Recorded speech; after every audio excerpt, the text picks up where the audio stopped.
আপনি জানতে চেয়েছেন অতিরিক্ত গরম জাহান্নামের নিঃশ্বাস এক হাদিস থাকলে জানাবেন। হ্যাঁ, বুখারীর হাদিস রয়েছে, এটি রাসূল করিম সাল্লাল্লাহু আলাইহি সাল্লাম বলেছেন, যথাসম্ভব আবু বকর রাদিয়াল্লাহু তাআলা হাদিসটি বর্ণনা করেছেন যে নবী আলাইহিস সালাতু ওয়াস সালাম বলেছেন জান্নাত সম্পর্কে তিনি বলেছেন ইশতাকাতিন নারু ইলা রাব্বিহা, জাহান্নাম আল্লাহর কাছে একবার অভিযোগ করেছে, ক্বালাত রাব্বি আকালা বাদি বাদা, জাহান্নাম বলেছে আল্লাহ আমার এক অংশ অন্য অংশকে গিলে ফেলে, গ্রাস করে ফেলে, কারণ এর গরমের তীব্রতায় এই পরিস্থিতি তৈরি হয়।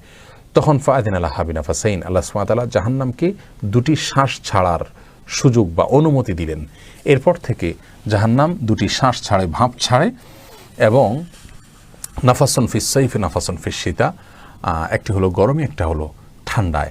ফাহুয়া আসাদ্দু মা তাজিদুনাহু মিনাল হার ওয়া আসাদ্দু মা তাজিদুনাহু মিনাজ জামহারির, অর্থাৎ তোমরা যে গরম এবং যেটা ঠান্ডা অনুভব করো, শীত অনুভব করো, এর থেকে জাহান্নামের গরম এবং ঠান্ডা অনেক বেশি। কারণ জাহান্নামের দুইটা বিভাগ আছে, গরমের শাস্তি এবং আগুনের শাস্তি এবং ঠান্ডার শাস্তি। ঠান্ডার শাস্তিকে জামহারির বলা হয়।